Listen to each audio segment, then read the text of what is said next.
They were deep in the jungle moon of Draxel, for humidity thick around them vines coil like serpent around broken stone ruins, and somewhere in the distance the hum of alien wildlife rose and fell like breathing. Sergeant Cole Maddox moved cautiously, his rifle cradled close, every muscle on alert. Beside him padded silently his unexpected companion, a native guide named Relia. She was not like any other species he had encountered, tall, graceful, with skin that shimmered like obsidian dust and eyes that held too many colors to count. She moved without sound, a shadow in motion. They were not supposed to be together, not really. She was assigned by the locals to help him reach a downed beacon and retrieve the black box before it fell into the wrong hands. But over the past 2 days, something had shifted between them. Tension, a charge in the air. But neither had spoken of it. They set camp near a waterfall, and Cole began unpacking his field gear, checking his SATCOM, and scanning for movement. Relia was crouched by the fire pit examining stones and wood, but her eyes kept flicking to him, watching him move, watching the lines of his arms, his shoulders, the heat of him in the fading dusk. "Thirsty," he said, tossing her a bottle. She caught it, glanced at it, and raised it to her lips before he could stop her. Wait, but too late. She drank, only a mouthful, but enough. Her eyes widened, the bottle slipped from her fingers. What was that she breathed, voice suddenly low and uneven? That wasn't water. That was MK-12. It's a military stimulant we use to keep alert in combat. Your kind shouldn't. I mean, you can't. She staggered back, one step, hand pressed to her stomach, eyes wide. It burns. Cole rushed to her side, catching her as she stumbled. Hey, sit down, breathe. She was burning up her skin, hot, to the touch pulsing like it was alive. What's happening to me, she gasped. It's designed to spike human adrenaline and neural activity for 90 minutes, but on your physiology.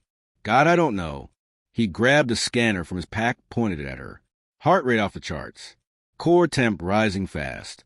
Neural activity. Damn. It's lit up like a storm. She clutched his arm, fingers trembling, pupils dilated. Cole, it feels. She stopped, eyes fluttering as a soft moan slipped from her lips. Nope, this is not good, he muttered, backing up, hands raised. But she reached for him again, her voice thick, unfamiliar. You smell different now. Stronger. So clear. It was as if something deep within her had cracked open. Some biological lock forced by alien chemistry. Instincts buried, now awakened. I need, she whispered. I don't know what I need. Cole swore under his breath, backed up further. All right, we just need to wait it out. It's temporary. In 90 minutes, your system should stabilize. 90 minutes, she said breathlessly. I can't. My skin, my senses. Everything is too loud, too close to.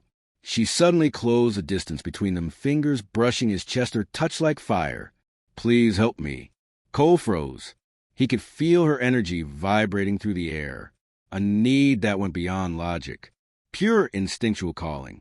He grabbed her wrist gently but firmly. Relia, this is the Serum. Not you.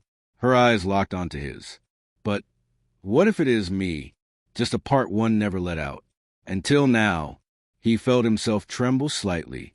Not from fear, but from the sheer force of what she radiated. Listen to me, he said carefully. You have to fight it. Breathe. Focus. She bit her lip, her body shaking. Help me then. Ground me. Touch me. Not like that, just anchor me. He hesitated, then placed his hands on her shoulders. Her skin was hot electric. She gasped. Better, she whispered. He nodded. Okay. We sit. We wait. We talk. Tell me something. Anything. Distract your brain. She sat, legs folded, breathing shallow. Your species. Tell me, how do you survive this kind of madness? He smiled faintly, trying to keep her focused. We don't. We usually just scream into a pillow and hope for the best. She laughed breathlessly. It helped.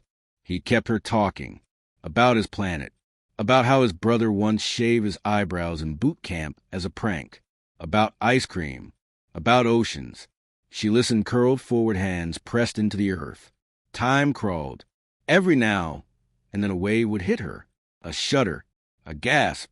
A need so primal it scared even her. But Cole stayed. Held her through it. Let her clutch his arm during the spikes. Let her cry, quietly when her mind blurred and vision doubled. And slowly, ever so slowly, the fire dimmed, the shivers stopped, the haze cleared, her breathing steadied. She sat up fully, sweating, exhausted, but herself. "You're okay?" he asked. She nodded, just tired and embarrassed and confused.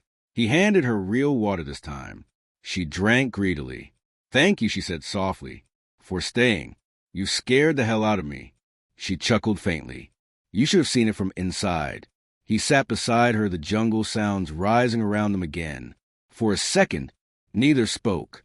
Then she said, "Your kind creates substances that pull at the soul and the body." "Why?" "Because sometimes we need to feel more than numb." She looked at him thoughtfully. "And sometimes we need help not to drown in it." He nodded. "Tomorrow we'll finish the mission. Tonight, we just breathe." She leaned her head on his shoulder. "If I ever lose control again, you want, but if I do, let me remember this, that you were calm, kind, human." He smiled faintly.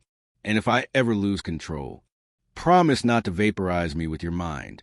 "No promises." The jungle hummed, and under that alien moonlight, a bond formed, not born of serum or chaos, but of trust, and it would not break.